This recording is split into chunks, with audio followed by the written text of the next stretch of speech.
The cold hit me the moment I stepped through the docking seal. Not the cold of space, the cold of being watched by creatures that had already decided what I was before I opened my mouth. I felt it in the way their eyes moved over me, the way the Vrethkai at the far end of the cargo bay stopped what he was doing and just stared, like I was a small, confused animal that had wandered somewhere it did not belong. I was Cale Rourke.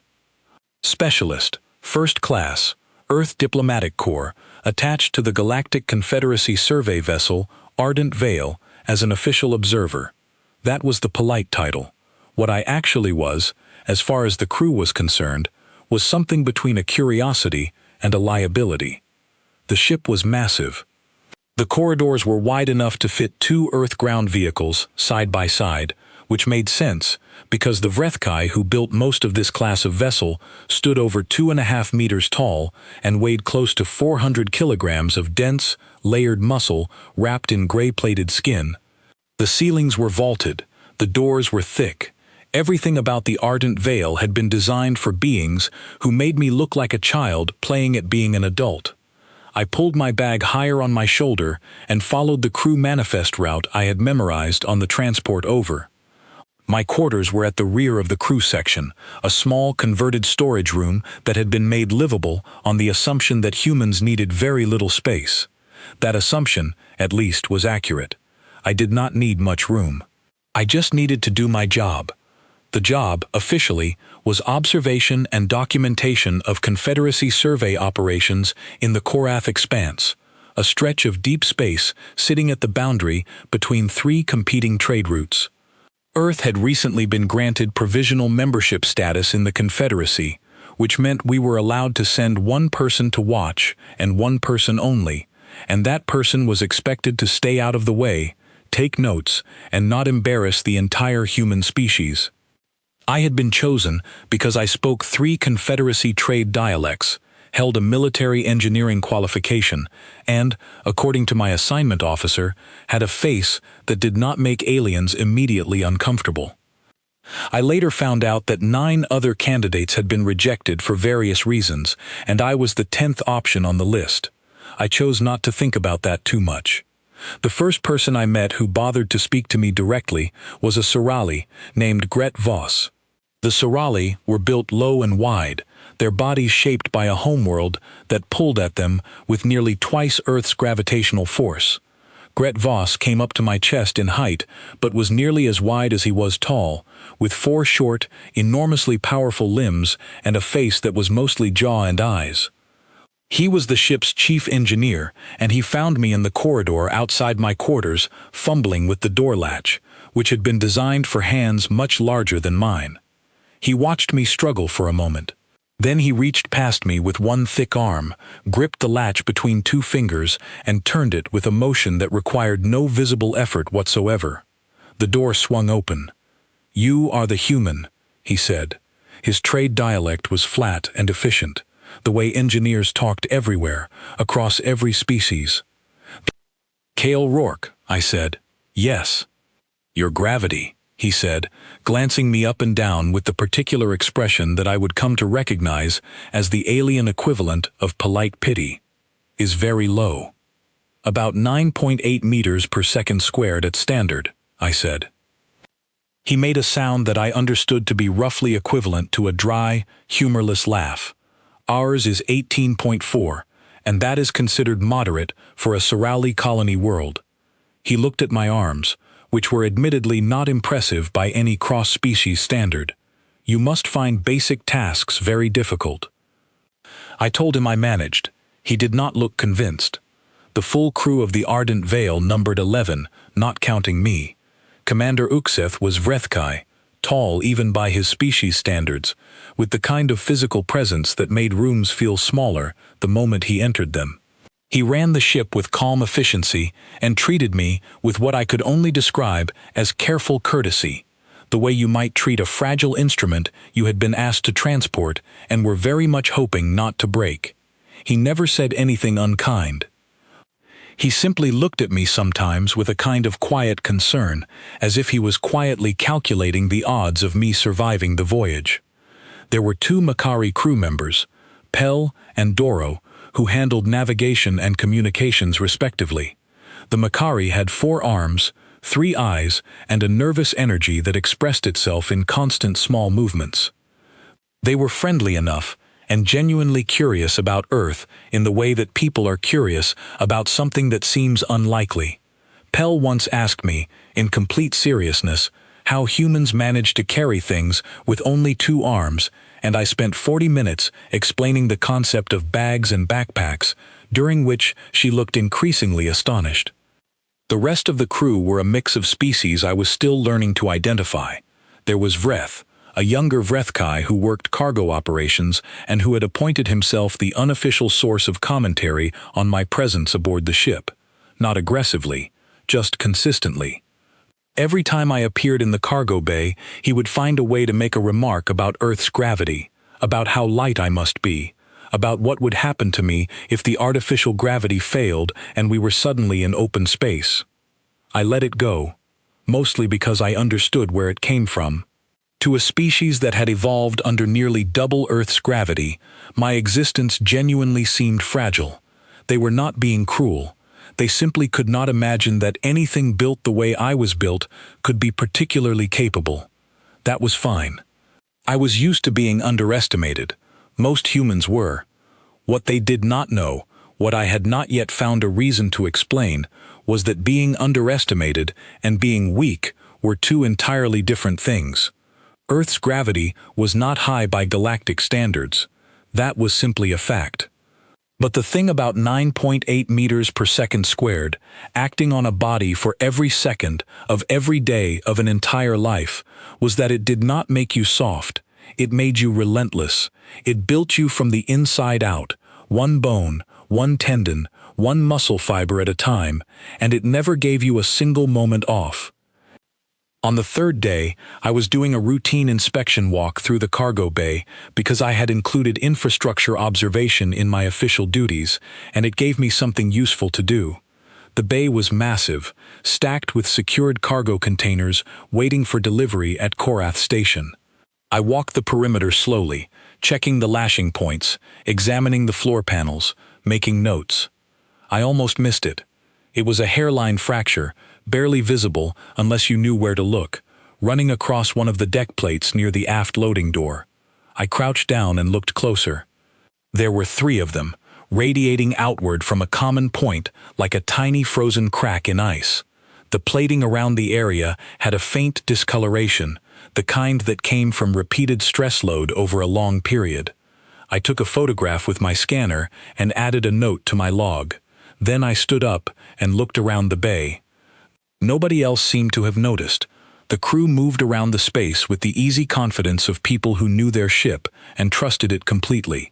And the fractures were small enough that to anyone not specifically looking for them, they would have been invisible. I considered raising it with Gret Voss.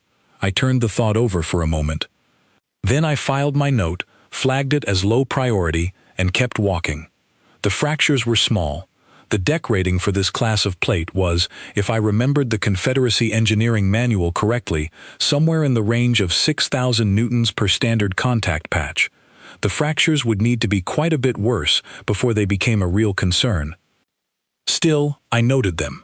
That was the job. Notice things. Document things. Stay out of the way. I was very good at 2 of those 3. That evening, in the crew common area, Commander Uxith was demonstrating something to 2 of the younger crew members. He had a section of structural support rod, the kind used for internal cargo bracing, made from a standard Confederacy alloy. He held it in both hands, one at each end, and then, without any apparent effort, he bent it into a shallow curve. The rod was about 2 centimeters in diameter. The sound it made was a low, strained groan that set my teeth on edge. He held up the bent rod and said something in Vrethkai that the translation chip rendered as roughly, "The strength of material is nothing more than a conversation between force and resistance." Then he looked over at me, sitting at the small table with my datapad, and he said in trade dialect, "Rourke, come." I came. He held out the rod. "Straighten it," he said, not mockingly, more like a teacher testing a student he already knew the answer about. I took the rod.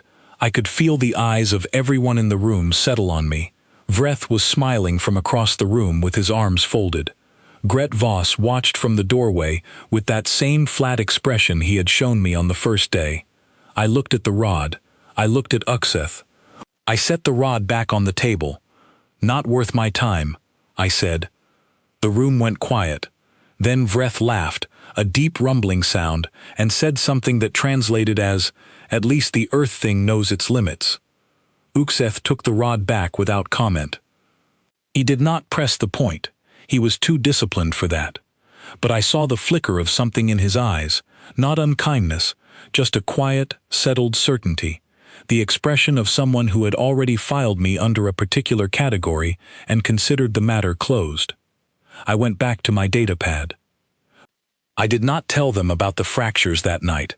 I thought about it, but something about the way Vreth had said Earth thing, easy and comfortable and without any particular hostility, like it was simply an accurate description, made me decide to wait.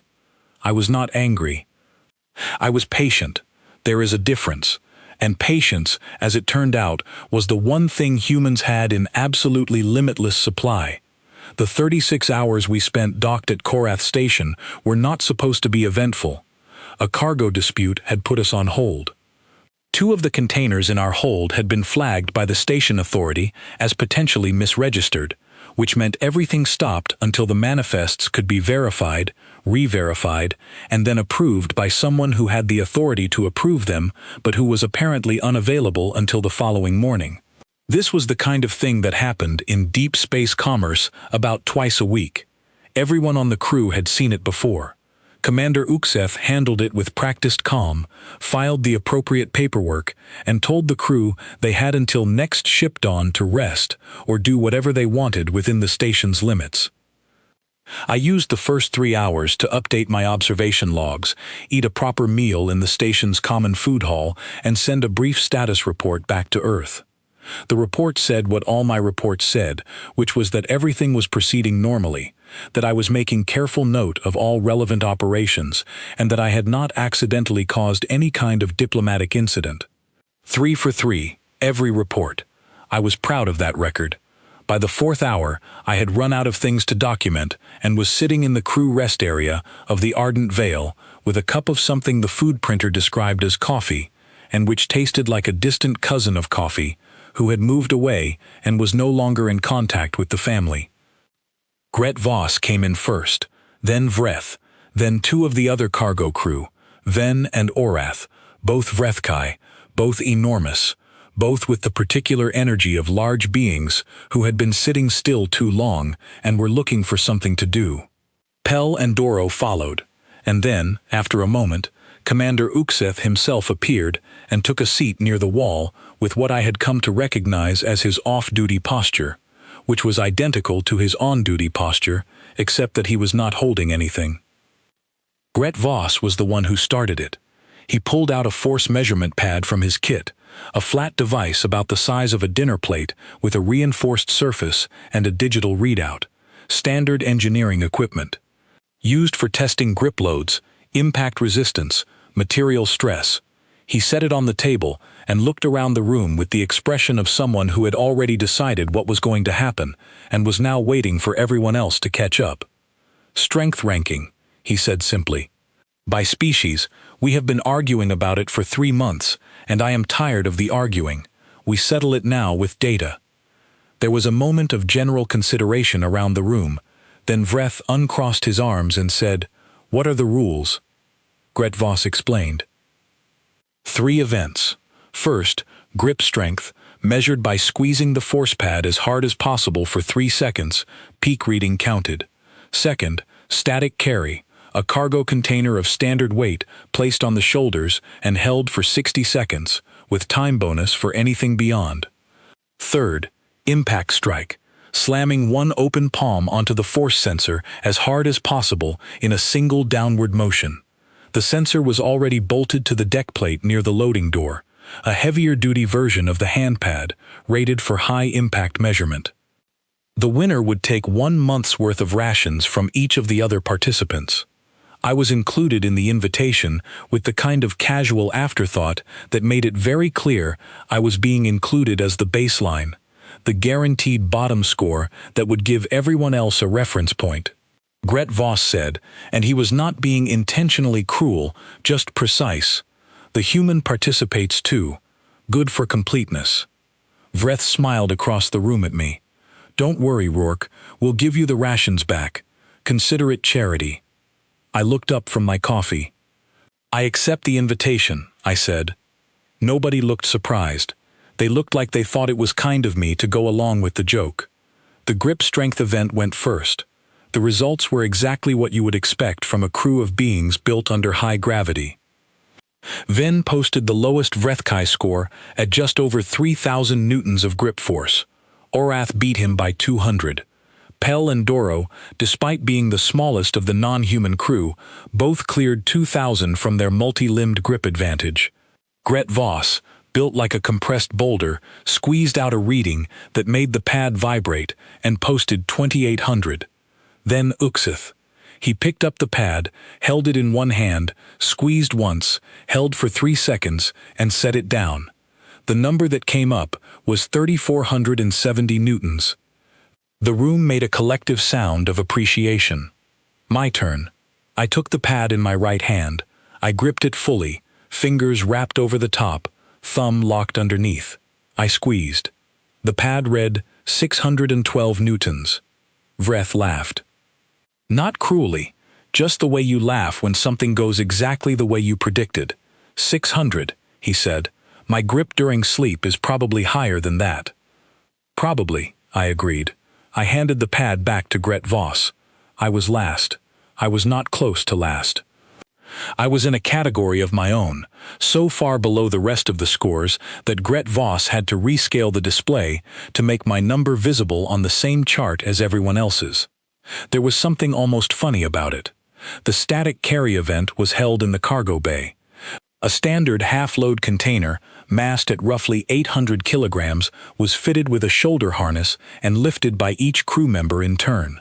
The Vrethkai crew all cleared the 60-second mark comfortably. Gret Voss held it for 90 seconds without visible strain. Pell and Doro each managed 40 seconds with their quad-limb stance, which was considered respectable.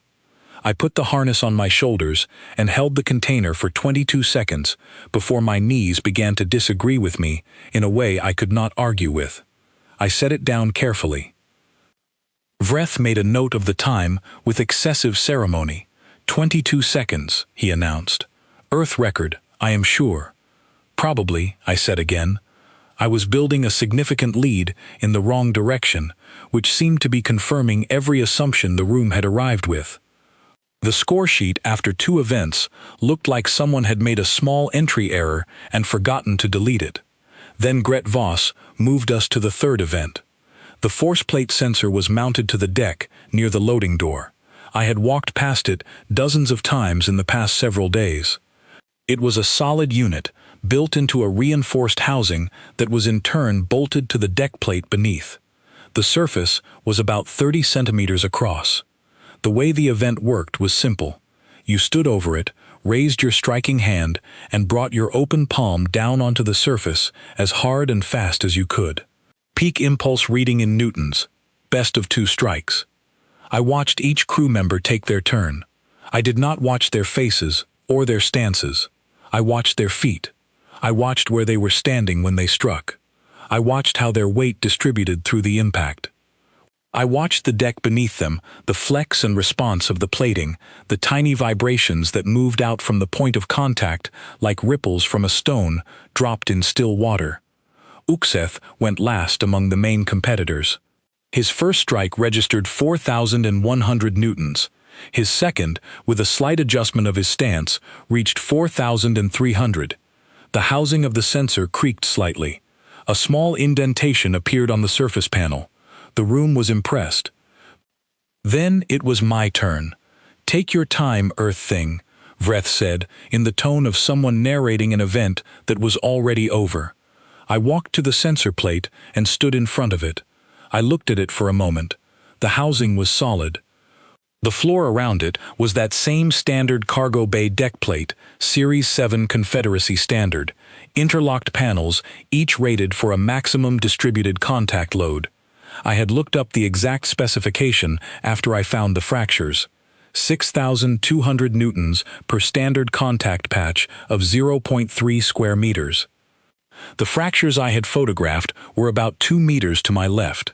Still there. Still small. Still something nobody else had asked about. I stood over the sensor plate and thought about a question Gret Voss had asked me on the first day of the voyage. He had asked, genuinely curious, whether I found basic tasks difficult. I had told him I managed, and I had let that answer sit there, simple and incomplete, because the full answer was longer than the moment required. The full answer was this: nothing about Earth is easy. Nothing about being human is easy.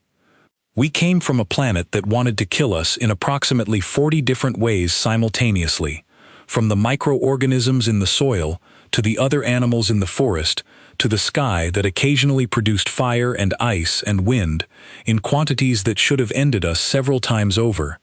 We were not the strongest animals on our world. We were not the fastest. We were not naturally armored or venomous or particularly well suited to any one environment. We were just stubborn in a way that nothing else had managed to match. We climbed out of every catastrophe. We walked out of every ice age. We looked at the most hostile environments our planet offered and decided to build cities there anyway. We took a body that had no particular advantage in the animal kingdom, and we spent 1,000,000 years loading it with work and stress and physical demand until every bone in it was dense, and every tendon in it was strung tight, and every fast-twitch muscle fiber in it was coiled like a spring that had never been fully released. 9.8 meters per second squared, every day, no breaks, from the moment of birth to the moment of death. That was what Earth's weak gravity had done to us. It had built us, quietly and completely, into something that nobody looking at us from the outside would have expected. I raised myself up onto my toes, just slightly, just enough to shift the weight distribution up through my calves and into the back chain of my legs and through my hips and spine and shoulders in one continuous loaded line. Then I stepped down. Not a strike, not a jump. Not a dramatic motion of any kind. Just a single, controlled, fully loaded step, heel first, driving my full body mass through the fast twitch engagement of every major muscle group in my legs and back simultaneously, focused down through approximately 60 square centimeters of heel contact, at a peak impulse speed that every year of physical training I had ever done was quietly responsible for. The sensor did not beep. The sensor did not display a number. The sensor made a flat, sharp sound that was somewhere between a crack and a bang, and then it went dark. The housing around it split along one seam. The surface panel buckled inward. Beneath my foot, the deck plate fractured. Not a small fracture, a significant one, spreading out from the point of impact in a radius of about 40 centimeters, the panels buckling slightly at their interlocking edges, a low structural groan, moving through the floor beneath us, like the ship itself was clearing its throat. I stepped back. I looked at my foot. My boot had a scuff on the toe from the edge of the sensor housing. My heel felt completely fine. The room was silent, in a way that rooms are not usually silent. It was not the silence of people who have nothing to say. It was the silence of people whose brains had just encountered something that did not fit the category it had been placed in, and were now running a rapid and somewhat disoriented sorting process. Gret Voss was staring at the deck. His expression was the expression of an engineer who had just seen something happen to a floor that floors were not supposed to allow. Vreth was standing very still. Even Commander Uxith, who had the best composure of anyone on the ship, had gone completely motionless. I looked at the ruined sensor.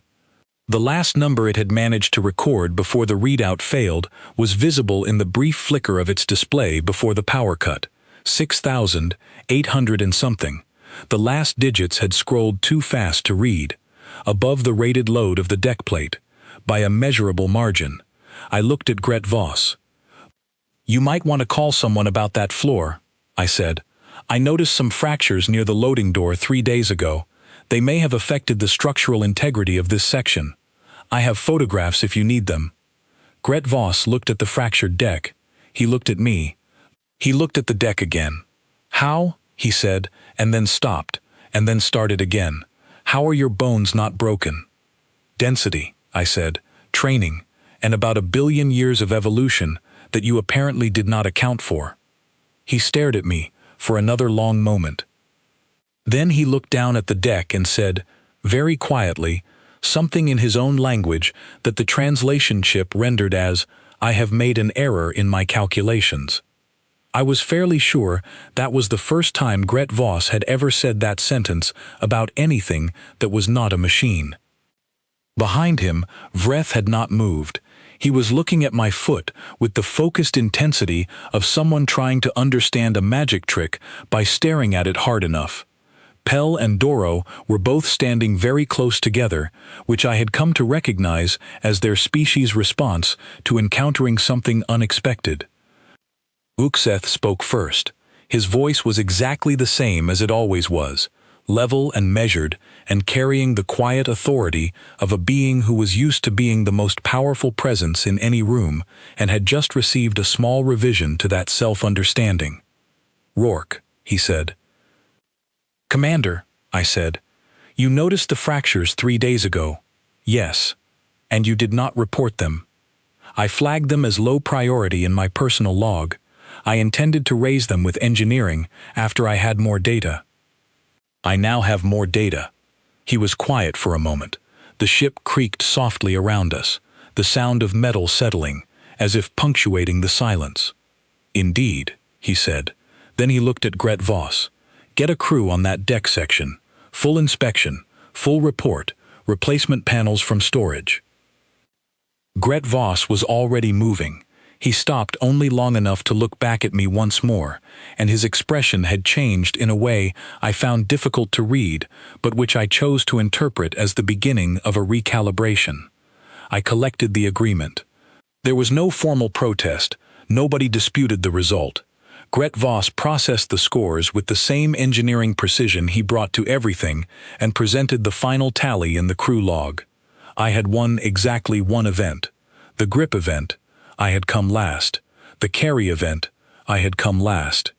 The impact event, I had broken the measuring instrument and the floor. In the column for Event 3 results, where the other scores were listed in descending order, my entry read simply, Sensor failure, deck damage, human. Vreth brought me my rations before dinner. He set them on the table without ceremony and then stood there for a moment, looking at me with an expression that had shifted from its usual comfortable amusement to something more careful. You could have warned us, he said. You would not have believed me, I said. He thought about that. No, he admitted, I would not have. He left without saying anything else. I thought that was probably the most honest exchange we had managed since I came aboard. The repair crew worked through the night. By ship dawn the following morning, the fractured deck section had been replaced with new panels, and Gret Voss had filed a full structural inspection report. He also, I noticed, quietly flagged the other hairline fractures I had photographed near the loading door and added them to the maintenance schedule. He never mentioned it to me directly, but I saw the flag in the shared system log, and I understood it for what it was. I sent my regular status report to Earth that morning. It said that everything was proceeding normally, that I was making careful note of all relevant operations, that I had not caused any diplomatic incidents. Technically, none of those things were inaccurate. The incident report filed by Commander Uxeth was more specific. I read a copy of it in the ship's log, which I had access to as part of my observer credentials. Under the section marked Cause of Structural Damage, Uxeth had written, after a field marked Time of Filing that suggested he had spent nearly 20 minutes on the entry before submitting it. Crew member Rourke, K. Human, Earth origin. Impact event during voluntary crew exercise. Single contact strike to installed measurement equipment. Peak force exceeded rated load of deck panel Series 7 by estimated margin of 9 to 12%. Equipment destroyed. Deck panel fractured and replaced. Crew member uninjured. Under the section marked Additional Notes, he had written one line: Recommend Confederacy Standards Office review Human Species Classification in Physical Capacity Assessment Database. Current classification appears to be inaccurate. I read that line 3 times. Then I closed the log and went to get another cup of what the food printer called coffee. The days after the incident had a different quality to them. Nothing dramatic changed. The crew still did their work. I still did mine. The Ardent Veil moved on from Korath Station and resumed its survey route through the expanse, and the routine of shipboard life settled back into its regular pattern. But the way people moved around me had changed. Not with fear exactly, more the way people move around something they have recategorized. Before, I had been the small, fragile human who occupied a converted storage room and needed help with door latches. Now I was still all of those things, but I was also the being who had stepped down once and broken a floor that 400-kilogram Vrethkai had walked across for 3 years without leaving a mark. Gret Voss started talking to me differently. He had always been precise and direct, but now he included me in the engineering discussions as if my observations might be worth having, which for an engineer was roughly the highest compliment available. He asked me one morning about the tensile properties of human tendons, specifically about the Achilles tendon and how it stored and released energy during impact movement. I told him what I knew, and he listened with the full attention of someone taking notes. "Your body stores force," he said when I finished. "Like a mechanical spring, the heel loads on descent and releases on the strike." "More or less," I said. He was quiet for a moment. "We don't do that," he said. "Sorali physiology distributes load across 4 contact points, more stable, less concentrated. We cannot focus force the way you just described." "Different tools for different environments," I said. He made the sound I now recognized as his version of thoughtful agreement. "Yes," he said, "different tools." Pell came to me 2 days later with a set of questions about Earth locomotion that she had apparently been composing since the incident. She wanted to know about bipedal movement specifically, about how humans managed balance with only 2 ground contact points, about what the metabolic cost of upright posture was, and about whether the force concentration I had demonstrated was a trained skill or a baseline human capacity. I told her it was both. The baseline capacity was there in every human body by virtue of the evolutionary path that had produced us, the trained expression of it, the ability to call on it deliberately and direct it with precision. That was something you built through years of consistent physical work. I had done 3 years of military physical training after my engineering degree. Every morning, lifting, running, carrying, pressing, pulling, all of it done in Earth gravity. All of it quietly building the spring that Gret Voss had identified. But I also told her, and this was the part I thought was important, that any human who came aboard this ship would have the same baseline. Not just me. Every person from Earth walked around with that same underlying capacity, that same bone density and tendon architecture and muscle fiber composition, all of it built by a planet that applied relentless gravitational force to every generation for 1 million years. I was not exceptional. I was just the one who had happened to step down at the right moment. Pell recorded all of this with the methodical thoroughness of a scientist who had found an unexpected data set and was going to treat it with full rigor. She thanked me when we finished and went back to her station, and I saw her later that day sending a long transmission that I suspected was to some academic contact back on the Makari homeworld. Vreth remained the most interesting case. He was the one who had been most vocal in his amusement at my expense throughout the voyage, not out of malice but out of the easy confidence of someone who had never had a reason to think otherwise. After the incident, he did not apologize, which I respected, because there was nothing to apologize for. He had said what he believed based on what he knew. He had been wrong. He updated. What he did instead was this: 2 days after the incident, he appeared in the cargo bay while I was doing my routine inspection walk and fell into step beside me without being asked. He did not say much.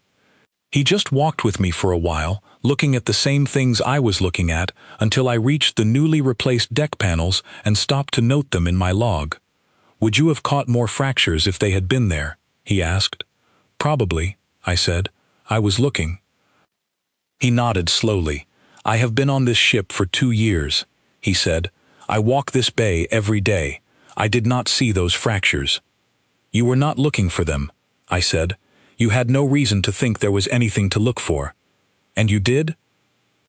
I thought about how to answer that. "I had a habit," I said finally, "from engineering work on Earth. Every surface is a question. What is it rated for? What is actually being put on it? What is the gap between those two numbers? And what happens inside that gap over time?" I paused.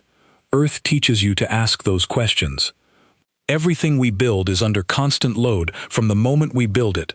Gravity does not let anything rest. Vreth was quiet for a moment. Then he said, "Your world sounds exhausting." "It is," I said. "It is also why we are the way we are." He thought about that.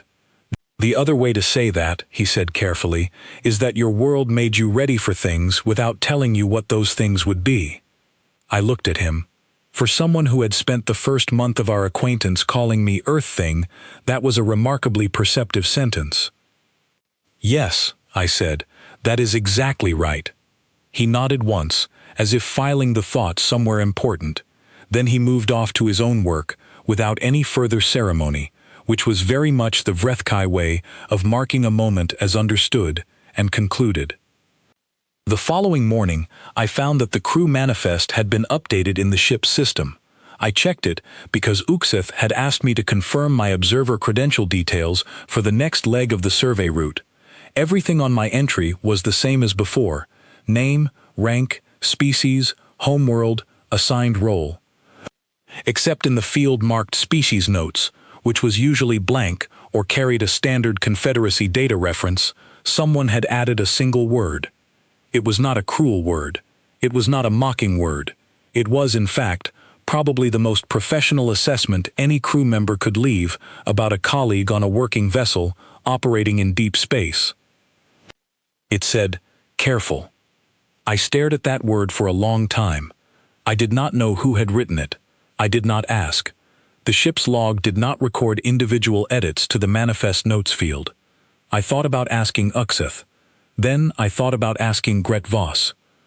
Then I thought about Vreth and the conversation in the cargo bay, and about Pell and her careful scientific questions, and about the way the whole crew had quietly reshuffled around me in the days since the impact plate had recorded its last reading and gone dark. I decided it did not matter who had written it. What mattered was that someone had. I stood at the viewport in my converted storage room quarters that evening and watched the stars while eating one of the ration bars I had won fairly, and I thought about Earth, about the way it looked from space, small and blue and lit up along the coastlines at night. About what it felt like to walk on it, that constant downward pull that most humans never consciously noticed because it had always been there, about what it had built into us, all of us, without our knowledge or our permission, just by being what it was and letting us live on it for long enough. The galaxy, from what I had seen so far, was full of species that were larger and older and more established than we were. They had bigger ships and longer histories and more accumulated knowledge than Earth had managed in its entire existence.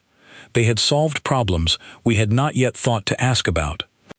But they had looked at us and seen something small, something low gravity, something that needed help with door latches. They were not wrong about any of those things. We were small. Our gravity was low. I genuinely could not open the doors on this ship without assistance. But small and low gravity and unable to open heavy doors were descriptions of the outside. They said nothing about what was on the inside.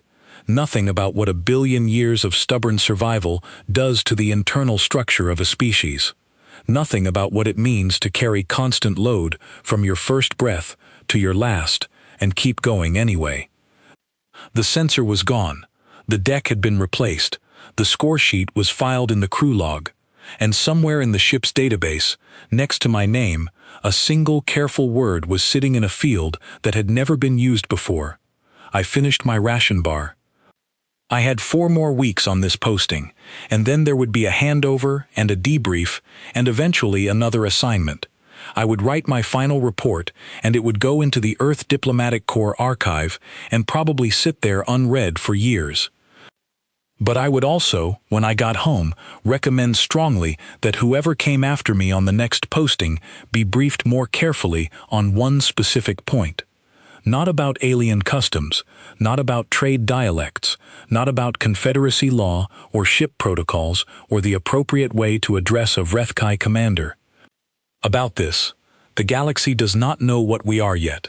It has been looking at us from the outside and making reasonable assumptions based on incomplete information.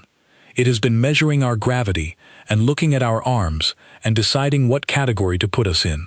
Let them. Let them file us under small and fragile and low gravity and whatever else makes sense to them from where they stand. Let them be generous with their certainty. Let them laugh at what they think they understand. And then, when the moment comes, do not announce it. Do not explain it. Do not build to it or argue for it in advance. Just step down. Let the floor answer for you. The stars outside my viewport did not move. They never did. Not from here, not at this distance.